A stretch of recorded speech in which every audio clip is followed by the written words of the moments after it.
Hello everyone, welcome back to the channel. Today I'm going to show you how to fix this issue where it says Rockstar activation code already in use. Well, this one's pretty easy to fix and I have multiple solutions here for you.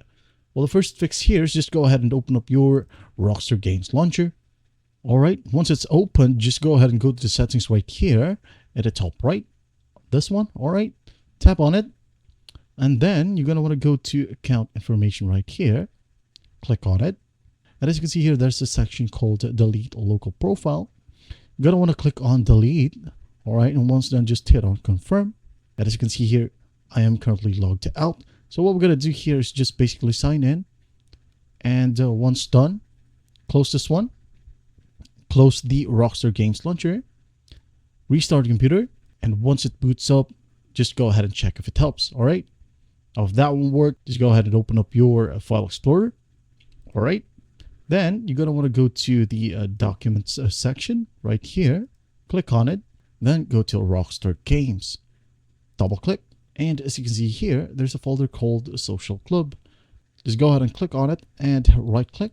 Then hit on delete. All right. Once done, you're going to want to go to your Steam app. Or if you have bought the game on Epic Games, the steps are pretty much similar. Just go ahead and click on the Steam logo right here at the top left. Then go to settings. Once done, go ahead and go to the download section. Then as you can see here, there's an option called clear download cache. Just go ahead and click on the button right here to clear the Steam's cache. All right, this one will take some time, so patiently wait. And once done, don't launch the game yet. Just go ahead and click on the game. Right click on it, then go to properties. In here, just go ahead and go to the installed file section. All right. And then you're going to want to click on verify integrity of game files. Once done verifying, just go ahead and check if it helps. All right. Now, if that still won't work, you're going to want to run both Steam and GTA 5 as administrator. Now, to do that, just go ahead and click on the Steam app. All right. This one. Right click on it and simply hit on open file location. And you will be landed to this directory. And as you can see here, Steam is already highlighted. Just go ahead and right click on it and go to properties.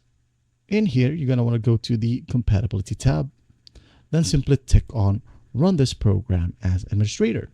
All right. Once done, hit apply, hit OK, and this one will close. Don't launch the game yet. Again, open up your Steam app, go to your library, locate the game, right click on it and go to manage. Then simply go ahead and click on browse local files. All right. Click on it and the directory will open.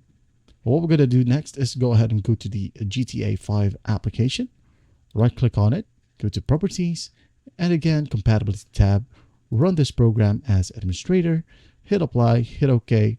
Once done, just go ahead and check if it says the same issue. That's basically it. Now, if none of the workaround helps, it's time to contact Steam or Rockstar Game Support for further information and assistance. And I hope this video helps you. And of course, I'll see you in the next one.